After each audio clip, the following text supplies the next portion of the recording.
Now, let's talk a little bit about the Patient Protection and Affordable Care Act, which I call an oxymoron. We call it Obamacare. So let's understand this a little bit, because to understand how to really reform the system, now we understood what Canada is all about. Let's understand a little bit about what America is about. What are the fallacies on which the Patient Protection and Affordable Care Act, PPACA, or Obamacare are premised on? The pressure to reshape healthcare in this country has been founded on three fallacies of crisis. First fallacy is the fallacy of the uninsured. According to the National Center for Health Statistics, the percentage of Americans under age 65 without health insurance in 1994 was 17.5%. In 2008, it was 16.5%. The percentage of uninsured people has not changed in all these decades.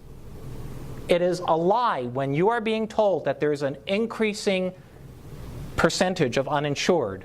But they play a little game. They say there's an increasing number of uninsured, which is true because the population has grown, right? So 17.5% of 100 is 17.5, but 17.5% of 200 is 35. So yeah, there's more numbers, but the percentage hasn't changed one iota. The problem hasn't grown at all. The percentage of uninsured Americans has been relatively stable and unchanged for 25 years. That's nothing. Okay? Now, the real truth, if you really want to think about it, is that there are more insured Americans than ever in the history of this great country. Okay? That's the real number. The proportion of those who don't have health insurance versus those who do is virtually the same for the last quarter century. Now, if we look at the data a little bit closer, looking at things like the Kaiser Family Foundation and the National Institute of Healthcare Management, of those who are uninsured, of that group, okay, 25% of those actually qualify for public health programs already available, but they don't avail themselves of it for various reasons. 20% of that group, they can actually afford to buy health insurance, but don't want it or don't believe they need it. They make a choice. Another 25% of that group are illegal. They don't belong in this country. So, what's left over out of that number? 14 million legal American citizens and residents today who are really without health insurance, not by choice. Important fact, though, the uninsured population is in flux.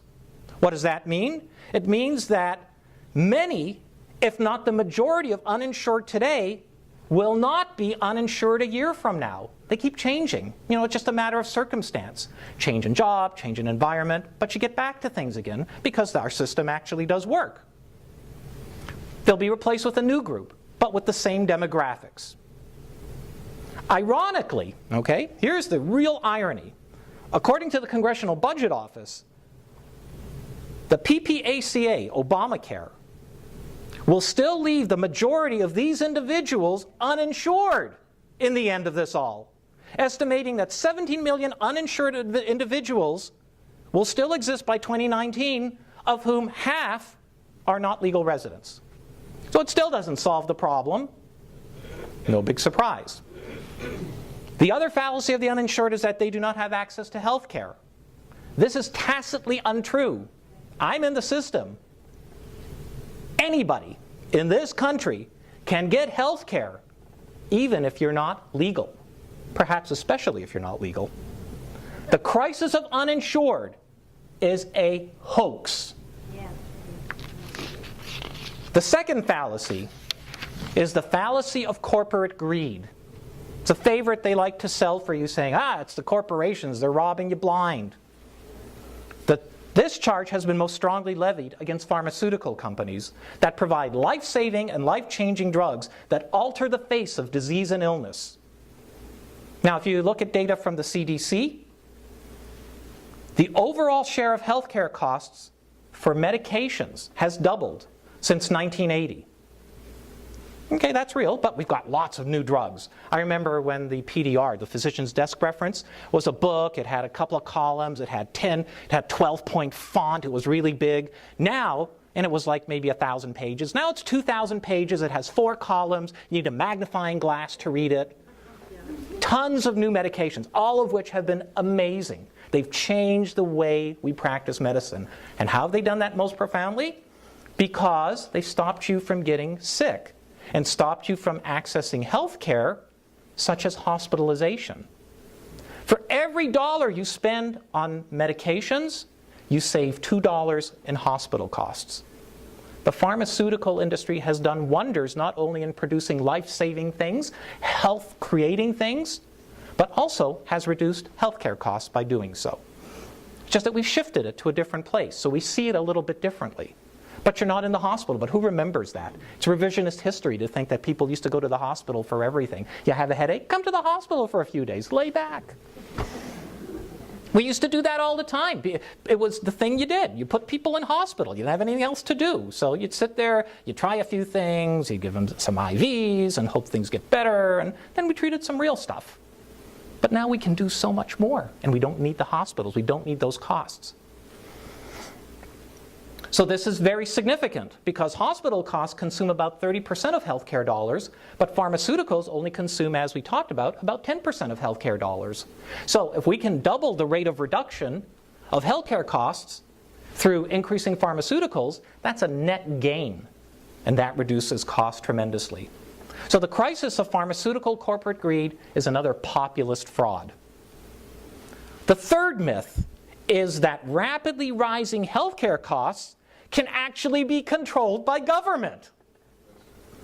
Since 1995, government healthcare programs such as Medicare, Medicaid, SHIP, which is the Children's Health Insurance Program, and the Veterans Administration have comprised, as I said, about 45% of healthcare expenditures.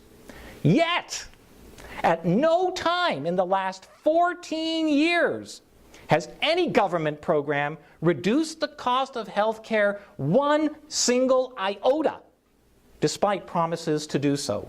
In fact, the costs in these health care programs and these public health care programs have risen at least as dramatically and usually at a far greater rate than private sector costs, according to the CDC.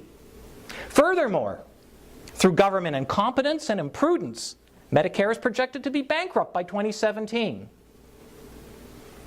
This is no different than all other government social benefit programs, which are universally characterized by administrative waste, administrative fraud, corruption, social engineering, governmental conflict of interest, limitation or rationing of goods and services, and increasing costs for ever less services and products.